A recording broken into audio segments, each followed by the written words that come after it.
संख्येत सहभागी आहात आणि असेच कायम आमच्या सोबत राहा।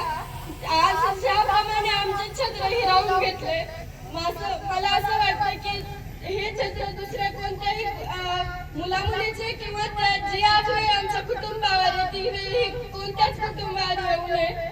आणि माझ्या वडिलांच्या बद्दल सांगायचं म्हणलं तर ते एक समाजसेवक होते। त्यांनी आजपर्यंत सगळं म्हणजे जे केलं ते समाजासाठीच केलं।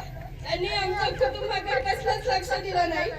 त्यांनी समाजासाठी म्हणजे गावात झुंजत राहिले, गावामध्ये व्यवस्था केली, सगळं ठीक केलं। माझे वडील मुक्ती म्हणजे जे दारू व्यसन करतात त्यांना सुद्धा त्या व्यसनातून मुक्त करत होते। आणि असेच तुम्ही आमच्या पाठीमागे राहा, न्याय मिळूस तर नाही तर नंतर सुद्धा तुम्ही असेच आमच्या पाठीमागे राहा, आमच्या सोबत राहा, एक कुटुंब बनून। वैभवी दीदी आज मोर्चामध्ये सहभागी झाले, काय भावना आहेत, काय सांगता? भावना म्हणजे तुम्ही सर्व आलात मोर्चासाठी आणि आम्हाला साथ दिली, अशीच साथ तुमची कायम आमच्या सोबत राहू द्या आणि माझ्या वडिलांना लवकरात पाहिजे आणि आरोपींनाही अटक कठोर शिक्षा झालीच पाहिजे।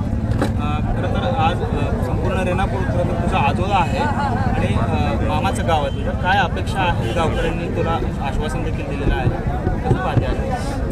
अपेक्षा मी आणखीन हेच करते की जे पुढील आंदोलन आहे ते जसे आज शांततेने आंदोलन म्हणजे हा मोर्चा झाला तसा पुढील मोर्चा हे शांततेत होऊन तुम्ही सर्व एकत्र राहून माझ्या कुटुंबामागं राहा। जसे आज आम्हाला आमचे वडील पोरखे करून गेले तसं तुम्ही कोणी आम्हाला पोरखे करू नका आणि सदैव आमच्या पाठीशी राहा आणि लवकरात लवकर माझ्या वडिलांना न्याय मिळवून द्या।